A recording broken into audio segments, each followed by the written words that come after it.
Je termine ce paragraphe grand 1 avec la définition de l'angle orienté entre deux vecteurs non nuls, qui est une notion que vous connaissez en fait depuis le lycée et que vous utilisez en physique, mais qu'on va définir proprement mathématiquement ici, en disant que je prends E, un plan euclidien orienté, X et Y, deux vecteurs non nuls de E, donc un plan, je travaille dans un plan, donc dans un espace vectoriel de dimension 2.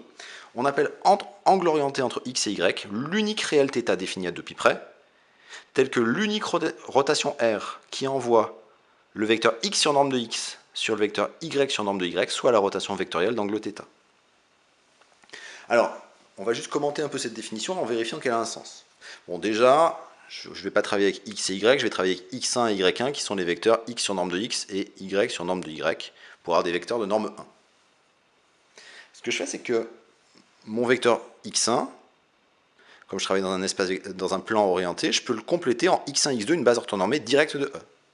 Et Y1, je peux le compléter en Y1, Y2, une base orthonormée directe de E. Et on va vérifier qu'il existe une unique rotation de E telle que R de X1 vaut Y1.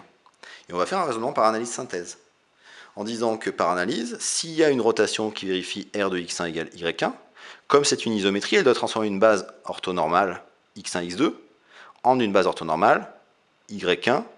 Alors comme R de X1 vaut Y1, R de X2 doit valoir plus ou moins Y2. Mais R est une rotation, donc doit transformer une base directe en une autre base directe, donc elle doit préserver l'orientation, ce qui indique que R de X2 doit être égal à Y2. Donc l'unique rotation qui transforme X1 en Y1 n'a pas d'autre choix que de transformer X2 en Y2. La synthèse, je prends l'unique endomorphisme de E tel que R de X1 égale Y1 et R de X2 égale Y2.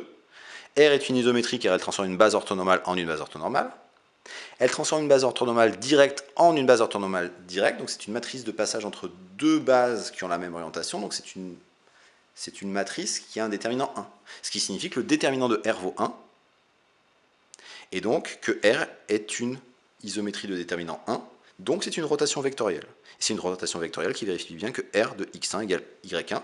Or, une rotation d'un plan possède un angle unique défini à 2 π près, donc je peux définir l'angle de cette rotation, et l'angle de cette rotation, je l'appelle comme l'angle entre les vecteurs X1 et Y1, et par extension, l'angle entre les vecteurs X et Y.